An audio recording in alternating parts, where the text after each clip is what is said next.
ეთერშია თეთრი კარავი და დღეს გადაცემას ისევ მე გავუძღვები, ბატონი დიმიტრი. დღესაც, როგორც ყოველთვის, ძალიან საინტერესო თემები გვექნება. მოუთმენლად ველოდი თქვენთან შეხვედრას, რადგან ჩვენი მსმენელების რიცხვი სულ უფრო და უფრო ფართოვდება და შესაბამისად საინტერესო ამბები და ისტორიებიც უხვად გვაქვს.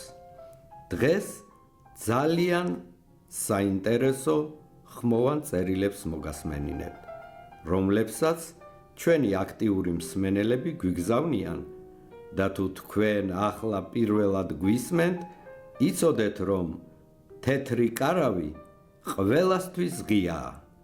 აბა, დავიწყოთ. მოგესალმებით ძვირფასო მსმენელებო. მივესალმებით თქვენს თეთრ კარავს. მე ვარ ნონა, 64 წლის პენსიონერი. ჩემი გულის ტკივილი მინდა გაგიზიაროთ, რადგან, როგორც ვხედავ, ეს პრობლემა არც არავის აინტერესებს და არც არავის აწუხებს.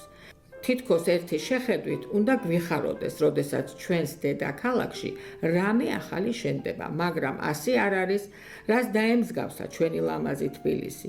მე სოლოლაკში ვცხოვრობ. ტვერელის ეკლესიაში დავდივარ მთელი ცხოვრება. ისე მიყვარდა ეს გზა, რომელიც სოლოლაკს ვერასთან აკავშირებს მთაწმინდის გავლით.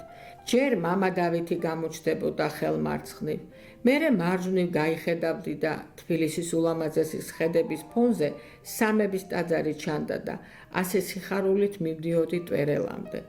ახლა რა ხდება?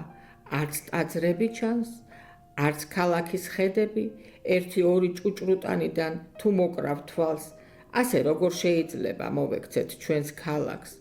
ძალიან მწყდება გული და ვიცი, რომ ჩემსავით ბევრი ფიქრობს. აი, კიდევ ერთი ხმოვანი წერილი უნდა მოგასმენინოთ.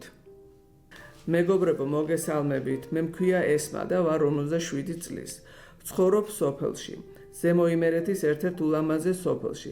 დასახელებისაგან მაინც თავს შევიკავებ, რადგან ეს პრობლემა არისთვისაც ეს ხმოვანი წერილი ჩავწერე, ვიცი რომ მოსახლეობის დიდ ნაწილს აწუხებს. რა ხდება ხალხო?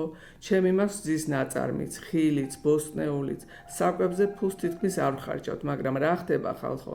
სადამდე შეიძლება ფასები იზრდებოდეს და იზრდებოდეს. ბავშვებისათვის რამდენი ხანია ტკბილეული ვერ მიყიდია და ახალი ტანსაცმელი. ჩვენი სოფლის ქალები კაპიკებში ვყიდით ყველს და ქალაქში აჯერ ძვირად ყიდია. ასე როგორ შეიძლება, ნუ თუ ვერ გამოინახა ის კავშირი ჩვენს, რომ ჩვენი ნაშრომი დაგვიფასდება და არც ყიდველს გააძრობენ ტყავს. არ ვიცი ასე როდემდე უნდა გაგრძელდეს. ეს იყო ჩემი საწუხარი ბოდიში თუ დაგამძიმეთ. კიდევ ერთი ხმოვანი წერილი უნდა მოგასმენინოთ. მე მქვია დიანა, ვარ 45 წლის, ვცხოვრობ გლდანის მე-7 მიკრორაიონში და ყოველდღე მიწევ სამსახურში ბაგებში სიარული. მეგობრებო, არ ვიცი, ვის მივმართო. ვიცი, რომ მარტო მე არ მაწუხებს ეს პრობლემა.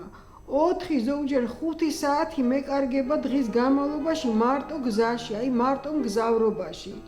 მაშინ როცა ერთი სული გაქვს ადამიანს, რომ სახლში დროზე მიხვიდე და ცოტა ხნით მაინც იყო ოჯახურ გარემოში და სითბოში. ისეთი დაღლილ დაქანცულები ვბრუნდებით, ლაპარაკის თავიც კი აღარა გვაქვს. ნუ თუ არ შეიძლება ამ საცობებზე ვინმე მიფიქროს, ვისევალება არ ვიცი, იზრუნეთ, რომ მოწესრიგდეს ამ ქალაქში ერთხელ და სამუდამოდ ეს საცობების პრობლემა, რომ დროზე დავბრუნდეთ ჩვენს ოჯახებში. მართლა ძალიან ბევრი პრობლემაა მოსაგვარებელი. ჩვენი საეთერო დრო ამოიწურა, მეგობრებო.